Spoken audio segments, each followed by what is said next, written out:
Well, the national championship game has been played, and we know that Indiana is the undisputed champion of college football. 16-0. Guy that was actually coaching at Alabama, Curt Cignetti, when Mike was playing at Alabama. He talked about it in that post-game press conference. What does Alabama need to do to look like Indiana in football? And what does Indiana need to do in basketball to look like Alabama, right?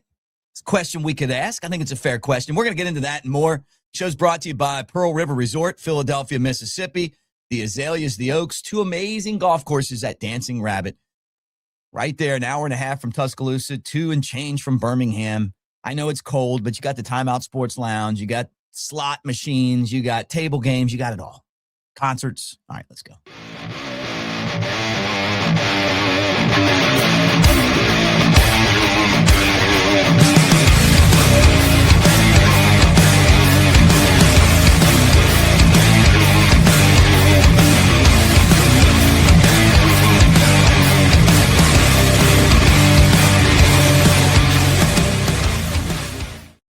There he is, the two-time All-American and national champion, excellent air guitarist, Mr. Mike Johnson. You know him from Falcons football. What's up, brother? Jack of all trades, master of none, my friend, is what it is. You know what? Just good enough at a lot of things. Well, that'll get you by, and you've done really well in your career. Here we are, man. I'm just floating along. You know, I don't have great takes, but they're semi-good. And, you know, I'm almost 40. So as long as I can keep playing this charade, I'll just keep doing it. Dude, that's kind of leading me right where I wanted to go.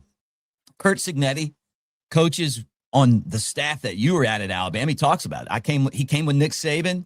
The guy had been at NC State with Phillip Rivers. He was an older dude, right? He was like, look, man, I was in my 50s. And I'm like, I don't want to be a 50-year-old assistant. His dad was a great coach. What the guy did at Indiana this season, I mean, you got to take your hat off to it. It's unprecedented for a school that had been a pile of crap forever in football.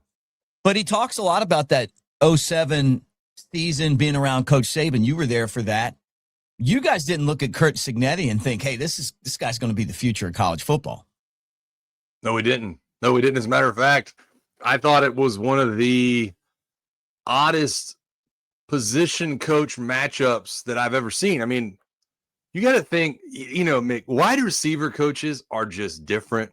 If you want a coach that's a wide receiver that relates to players, I had Terry Robisky here in Atlanta, just, you know, man, just fit right in. Like he just was a receivers coach. Like he was just one of the guys in the receiver room.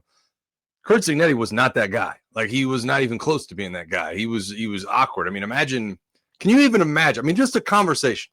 Imagine Curt Cignetti and Julio Jones talking to one another. It's truly baffling to even thinking about. And he's an awkward fella. He's a strange cat, Curt Cignetti, but man, he hasn't changed. That's what I think is the awesome part of the story is you used to look at him and go, strange cat, that Coach Cignetti, man. It's a weird dude. And he has ridden that weirdness and almost in a couple of different ways. I think college football has kind of come around to his style because, you know, everything's changed. Portals changed. NIL's changed. I used to think, man, that guy would never be able to recruit, but that's different now. Like you're meeting with agents, not players. Right. So, you know, I'm happy for him, man. Like I said, he was a strange dude, always was, but still is. That's what I'm saying. Like you see the look on the sideline with the eyebrow. That's how he was at Bama. Yeah, but like I said, he doesn't have to be any different anymore. The whole thing where you're like meeting with players and parents and sitting down at the dinner table is just not a thing. And I'm happy for the success he's had. I love the way he coaches. Wait, I would love to go see what his practices are like, Mick. That's what my biggest question is. I got to interrupt you, man, because you hit something that just made me laugh because I never thought about this. But as weird as he is, him showing up for dinner, and when he walks out, everybody's like, "Woo!" Hell no. Sheesh, that was a rough dinner. Whoa. I mean, you don't have to worry dude. about that now. That's a great point. Think about that real talk situation that I'm assuming happened. I don't have any background, but I'm assuming that he probably went to dinner with Julio when Julio was being recruited. I mean, that's just crazy. It's crazy to think about those guys even talking to one another. Anybody that knows like Marquise Mays or like some of the other receivers we had back then, it's not DJ Hall. I mean, imagine these things. Like that guy, nothing about him matches up, but it's like I said, college football and the rules have almost come around to make Curt Cignetti imaginable. Like it's like, okay, I get it. And now he has authored one of the greatest seasons in college football history as a head coach. It's I think you said remarkable. It's shocking. It's just nothing short of shocking to see what has happened at that school. And I mean, good for him, man. All the kudos because he has figured it out up there. Yeah, I'll tell you, man, I have to just sit there in awe. I was pulling for them after they just crushed us. And they crushed us in a way that we crushed everybody for years. Yes. With just fundamental, great football. You know, I'm watching guys breaking tackles. I'm watching them making the tackles. Their guys are in position. Like, they were physical. They run the ball straight ahead. Hey, do something about it. 4th down, I'm just going to run a quarterback sneak. What are you going to do? You know, like, I don't know that you could always do this because you have to have a special team. But that team was special. He took advantage of the portal. Like you said, he didn't have to worry about going into people's homes and winning mom over. He said in the postgame, look, we don't have as much NIL money as you guys think. What separated him, besides what you just said, which I never thought about, it did make me laugh, but you're exactly right. Like, you don't have to worry about a weird personality when you're just talking about dealing with agents and NIL stuff. But the other thing, and this was what Alabama did so well in the Lane Kiffin days, is they could scout. And then you look at any team that's successful in any league, in any sport, the ability to go out, watch players play, and figure out from an amateur side or even from, let's just say, you know, I should probably say in college football, from a prep side, like coming out of high school, or, you know, being able to watch them playing on other teams and then being able to say, hey, look, I like what this guy can do because of this, this, and this, and then plug those guys in. He did that himself. And he scouted himself. He went out and found these guys. Who would have ever thought that Mendoza would be a Heisman Trophy winner when he was getting his ass kicked at Cal every week, right? Like, best quarterback in the country. He's going to go first in the draft. He's going to hit the trifecta. He's going to hit the Heisman first pick national title that, you know, the Joe Burrows and Cam Newtons of the world were able to pull off. Mm-hmm. No, you know, it's man. Good quarterback. It's not, how do I say this? Scouting is a huge thing. Don't get me wrong, especially now when, you know, the recruiting pitch is not what it used to be, like we just talked about. So scouting is a big deal, but it's development, dude. Like, it's development. I was the same guy that signed under Mike Shula. I was the same guy that didn't start under Mike Shula. I was a guy that started in 2007, right, under, you know, the first year of Nick Saban, that I was on the field when we lost to Mississippi State, Louisiana Monroe, all those games. Yeah, people forget about State. Right, and I developed under Nick Saban, right? Yeah. It wasn't just that they scouted a good player. I developed. I got better. All of a sudden, I'm an All-American in 2008 by a couple outlets, and then I'm consensus in 2009. Like, I developed. Right. It's the scouting was there. Yes, I didn't get scouted by Nick Saban. He talked to me and said he hoped I wouldn't transfer. And that was about it. He's like, I've seen some of your tape. I think you're a good player. But he's just able, there's such a level of accountability. And we talked about this last time you and I did a show, that when Nick Saban walked into a team meeting room and you just came off like a scrimmage, right? And it's 110 degrees out in the scrimmage. You're just feeling sorry for yourself. You know, you're going through a rep and like, maybe you're the backside of a run play and you're like, oh my God, I'm about to puke. Like, it's so hot. But then you go into a team meeting room the next day and Saban's got a good, bad, and the ugly tape, right? And he's putting that gigantic projector screen and the whole team, 130 guys are watching it. And he highlights you and goes, why do you suck so bad on this play? Why are you feeling sorry for yourself? Why are you not blocking 100 miles an hour? And you kind of look around at everybody and you're like, dude, it was hot, I think. I mean, I was just tired. And it's that level of accountability. Like, that was the magic of Nick Saban. It was like, I can hold you accountable. And I've had questions since Saban left, or really before he left, of how much you can do that now. Like, if you hold guys accountable, are they leaving? Are they hitting the portal? Are they saying, screw this guy? Yeah. I don't want to be put on blast Yeah. in front of my team. But Cignetti has found a way to do it. He's found a way to do all of that, where he's scouting and he's developing and he's got a level of accountability. And honestly, this is going to sound crazy. He gives me hope for college football. Kurt Cignetti does, because it's such an old school fashion of building a team and not just buying a team. Not that he didn't go spend money, but not like Texas Tech or Texas A&M or Texas or Miami or whatever else. They're just getting the right guys, man, and they're making good players great. And that's what, to me, what college football has always been about. And that's what it should be, guys. AveD, Mick Nation. Mike's very proud of Mick Nation, and so am I. And you guys can be part of that too. AveD. That's right. Throw it up there, Mike. That's the Mick Nation hand signal. Hit that QR code right there and be a part of what we're doing. We gave you an opportunity to win, and we'll continue to do that as well.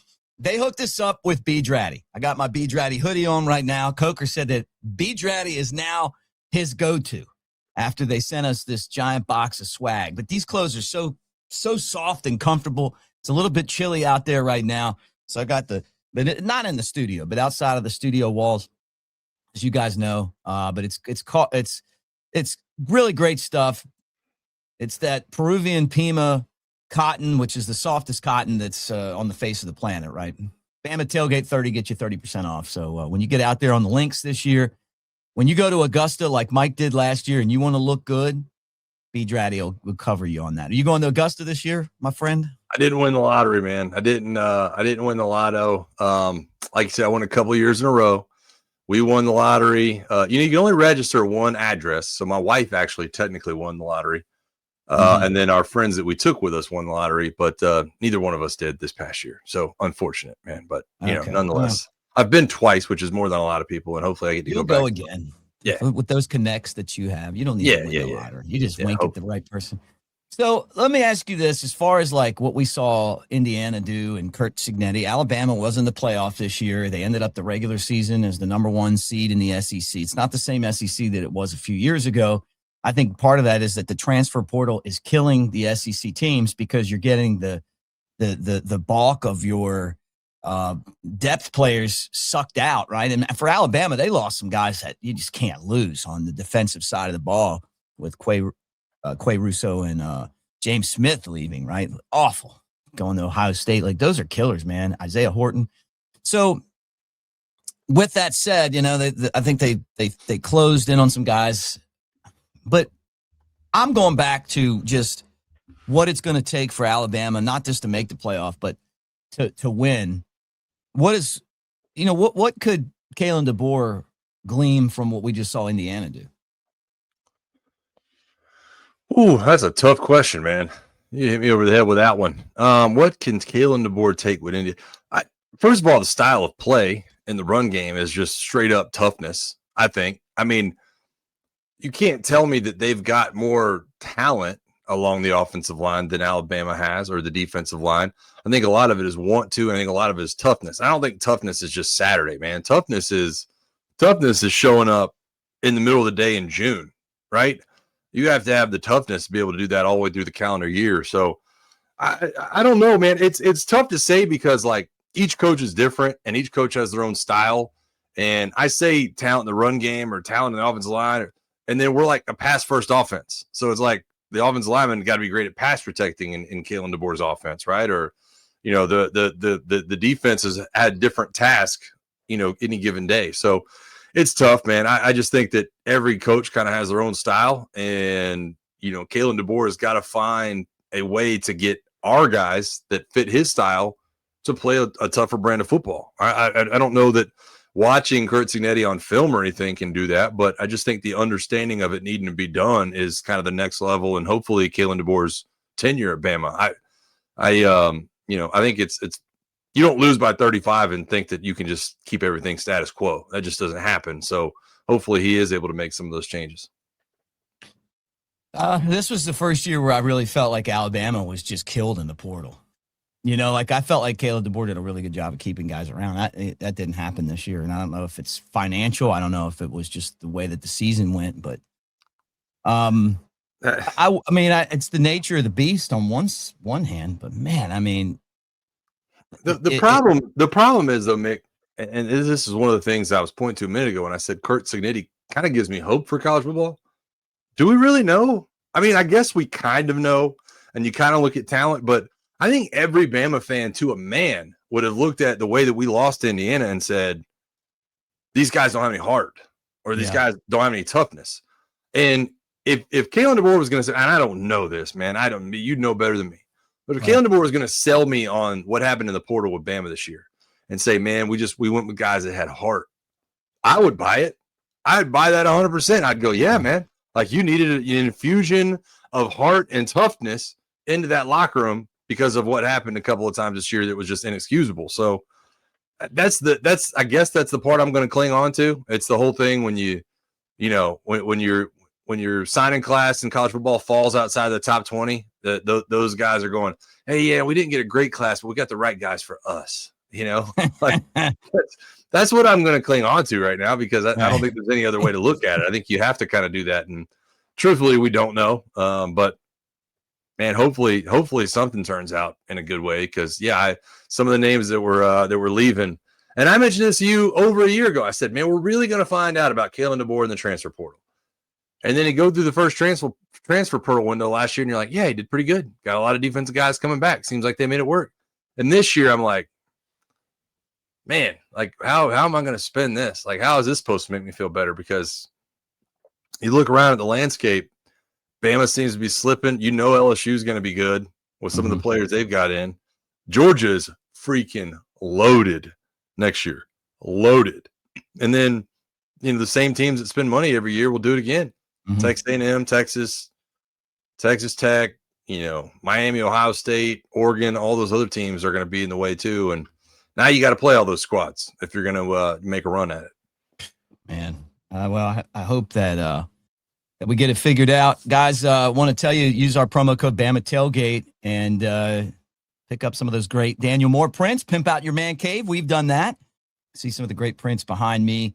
But promo code is Bama Tailgate, and I love that Mark Sears print. They match the same number as my my print of Antoine Petway. So I got the two basketball prints with the exact same number on both of them. So it was pretty cool of them to do that for me. Petway, man, I see that guy all the time. Talk to him all the time at the kids' daycare. Kids go to the same daycare. Tell him they've got a situation over at Kennesaw State. I haven't talked to him about that, but they had a guy. They had to suspend a guy for gambling where he, been a bad ordeal over there. So hopefully Coach Petway's doing good. Yeah, that sucks, man. That's another thing, man. You talk about gambling. It's hard watching that Broncos Bills game. Those pass interferences at the end of the game, dude. Like that second one was god awful. Where it's like, you're kind of saying to yourself, like, okay, is this right? Like conspiracy theorist, man. Conspiracy theorist. It happens. It happens. So bad. It happens. Could you believe that though? No. I had a question I wanted to ask you before we get to any NFL stuff or anything like that. Is there a chance that we spent all this time talking about the best Saban disciple is Kirby Smart? Is there a chance that it ends up being Curt Cignetti in 5 years? Yeah. That we look back and say, man, Kirby was good, won a couple natties, but man, Curt Cignetti and what he's done at Indiana or wherever he ends up, let me just throw that out there. Yeah. But man, he became the best of the best. He won 3 national titles and, did it at multiple schools or something like that. Because I had to have that conversation with myself last night. I'm like, man, like if I just mentioned how loaded Georgia was next year, if they can't get it done next year, you're going to start feeling like they're slipping. But I don't think they are, but that would be a real conversation if you were to see that come to fruition. Yeah, I'm with you, dude. I don't know. I mean, I could be, we'll see what he can do now. I mean, it's one thing to climb the mountain, but it's another thing to stay up there, and Saban was really the only coach I can ever remember that was able to stay up there. Everybody else falls off. And so, Saban left, and I know they didn't win the championship, but they were in overtime with the team that won. They could have won, easily could have won.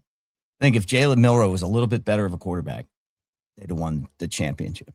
Yep. And Saban would have walked out on top, right? Like, I just don't know. He's going to lose a lot of guys. You know, who are they going to replace him with? What's the team going to look like next year? But he's won everywhere. I mean, like he went to James Madison. You know, nobody ever heard of James Madison. And then they were like beating like major teams. And you win a championship at Indiana. I mean, you talk about a place with no built-in advantages. I mean, and they crushed everybody. You know, 16-0, dude. Wow. 16-0, and they beat all brand names along the way. There wasn't no layups in there. They played a weak schedule at the beginning of the season, but it was smart. And then after that, they just kept getting better. They like you said, they developed, which is something that I thought Alabama did that on defense this year. I didn't think they did it on offense. I didn't think the offensive line developed right. The lack of a run game was just comical, you know. And for them to be a serious contender, they're going to have to fix those things. So we'll see. You know, they did okay in the portal, getting some guys back, but the players that they lost are program type players, man, especially on defense. So, all right, look, we got to change subjects here, and I want to transition because I want to tell you about this. Some of you guys have reached out and asked me about JK and the Brown Shed Glass Studio. Phone number's right there at the bottom of the screen. He made me this right here. This is like glass that he said was from the 70s and 60s that they don't even make anymore. And I got this hanging on the studio. Well, as you know, Mike, and you sent me a condolence yesterday, Bob Weir, who was like the last of the singers of the Grateful Dead. So, right, you had Pigpen, and then you had Medlin, and then and you had Phil Lesh, and obviously the great Jerry Garcia. But Bobby was the guy that like kept Dead and Company going. And as you guys can still look at that over there. See that? There's a Steely right there. It's all over the place because it's the thing that it's honestly one of my passions, the Grateful Dead. I love them. He died last week, and every year I go to Vegas, as you guys know, if you watch, I talk about it. I seen his band with the National Symphony Orchestra at the Kennedy Center. Went to Red Rocks and saw him. Saw his band last year in Fort Lauderdale. It just came out of nowhere. You've seen him too, Mike. Like I just saw him at Wrigley, man. Saw him at Wrigley. Yeah, so did I. I just didn't see this coming.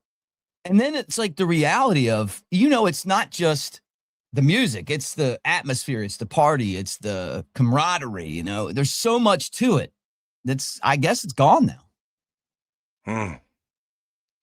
It's tough to think of it like that, man. Like that really puts it in perspective because, I saw that John Mayer played the ceremony the other day and seen a bunch of tributes pour out to him. But when you talk about the end of an era, I mean, it's a good point. It kind of makes you sick, man. I'm not into it like you are. It was an unbelievable show. But you're right, the camaraderie and the audience just alone. Like I had never been to a Dead show and I didn't really know what to expect, but walked out there with some good friends by the end of that ordeal, man. So dude, I knew that you would I knew you'd be hurting on that one. And it just sucks to see, honestly, all the way around.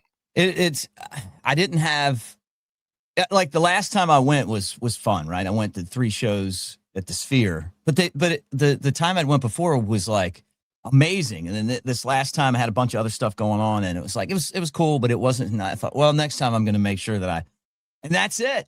Like it's that. And you and I have talked about this because we're both music guys. We both love going to shows. Like, and then you start to think about. At least I had the experience of going to see him a ton of times. It's just like I should probably just appreciate more of what I did get to do instead of what I'm not going to get to do. But the one, I'll tell you and I talk about this because you fly different places for shows. You went and saw Tom Petty at Wrigley, right? Yeah. And that's the one where I'm like, God, same thing. Like, but at least I didn't even get to see Tom Petty because he died. Yeah. He died probably within a year. I mean, he died within a year of that Wrigley show. And, the one of the ones I'm wrestling with right now, Mick, is my wife, Fleetwood Mac is like, she's upset. Like our daughter is literally named Stevie. Yeah. Stevie Nicks. And Stevie Nicks she doesn't move, she's not getting any younger and she doesn't tour as much. She's got like a one outing that's scheduled right now, like New Orleans Jazz Fest or something coming up. And I'm like, man, I got to find a way to get my wife to see Stevie Nicks at some point in the near future, whenever that is, because you just never know. Like you talked about, you keep saying, well, the next time, it's like some of these eras, man, it's just not, this music now is not what it was back in the day. Yeah. Yeah. I saw, Biggie Smalls on his way out to California when he got assassinated. He played it on campus at Alabama. I watched it from No way. like, yeah, and that was crazy. Like the thing Where about at? there used to be like a little music pavilion by Rose Towers. But yeah, I'm trying to look up when it was because I remember the Ying Yang twins. They did a split homecoming, which in hindsight was just an awful idea. Fall of '94. No, it couldn't have been because I was there, so it had to be '95. We're trying to figure out when it was, but anyway, I just know that it happened. I was there. I saw it. And it was great, man. It's like, well, there's like it's happening right on campus. They said, the Dead played Alabama in '77, which was part of their greatest run. They say, like, if you were a Dead fan, they went for 60 years, but that was kind of —77 was like the prime, and they played on campus. There was a professor I had named Dr. Alza Coffey, Dr. A. I know my man Kelvin Ghost is probably listening while he watches the show. He was in class with me. Dr. A would tell us about Led Zeppelin playing, Elvis playing at Alabama. Like, I always hear about the Elvis one a lot. Yeah. What's the country guy's name? He's playing at Bryant Denny this year. Morgan Wallen. Oh yeah. Yeah. So like they need to do more of that stuff. Well, I think that with Chris NIL at Alabama, you're familiar with Knoxville, right? Yeah. That's what they're trying to do, trying to get some revenue in Knoxville for the NIL stuff. And, there's a concert at Auburn this year. There's a concert in Athens this year. It's just stuff you have to do, man.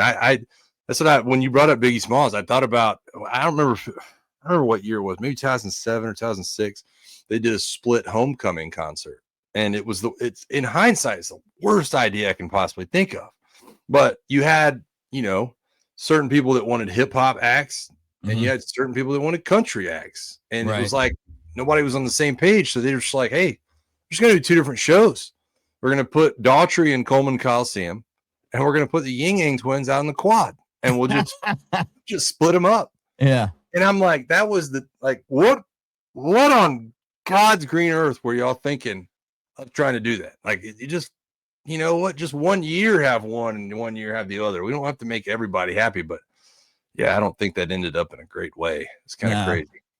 It's pretty funny.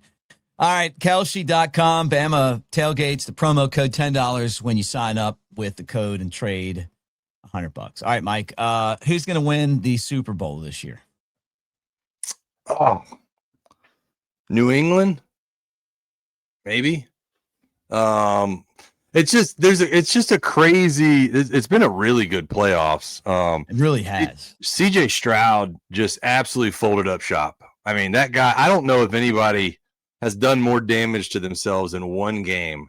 Two games. He was terrible against Pittsburgh too. I know, dude, but like not. They won, but he wasn't because of him. Like he was fumbling the ball. He threw. I don't even know how many interceptions, 4 or 5, maybe. I don't know.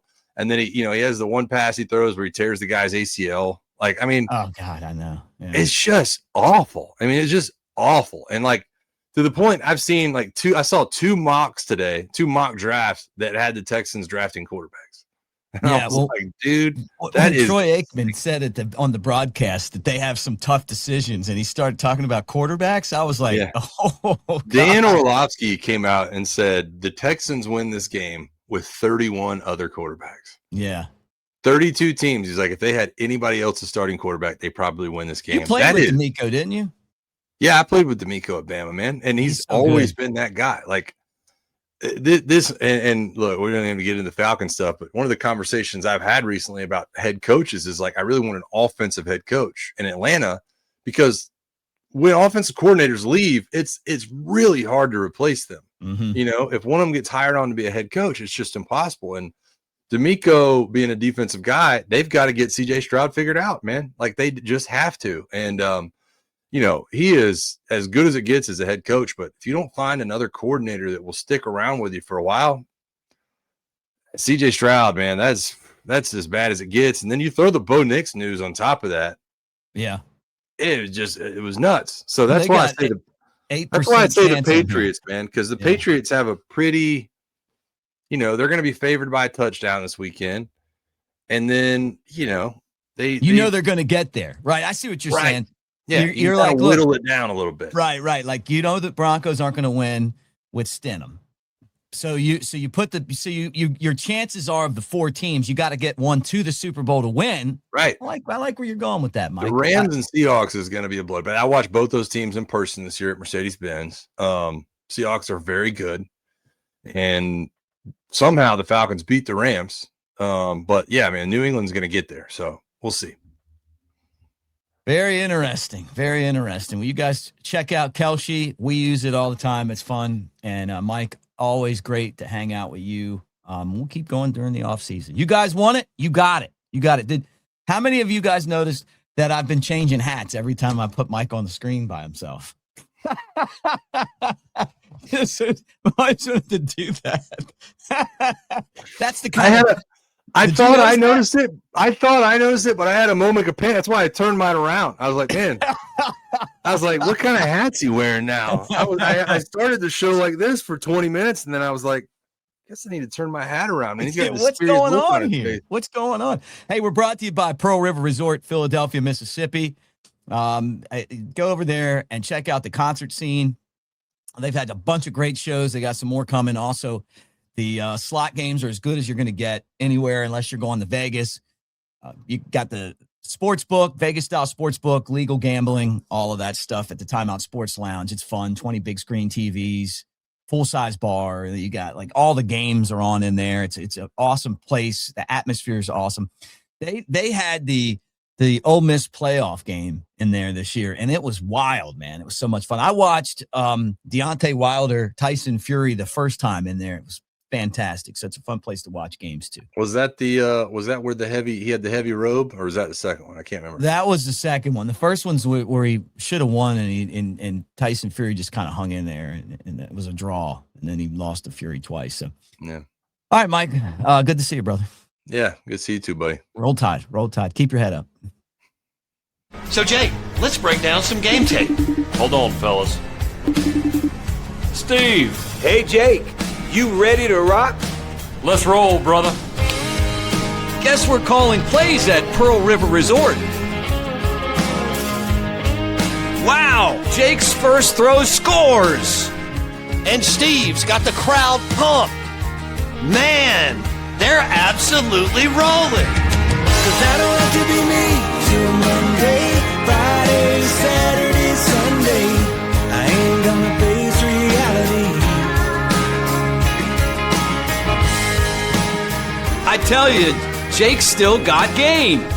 While Steve keeps rocking aces. Boom, Jake seals it with a pick.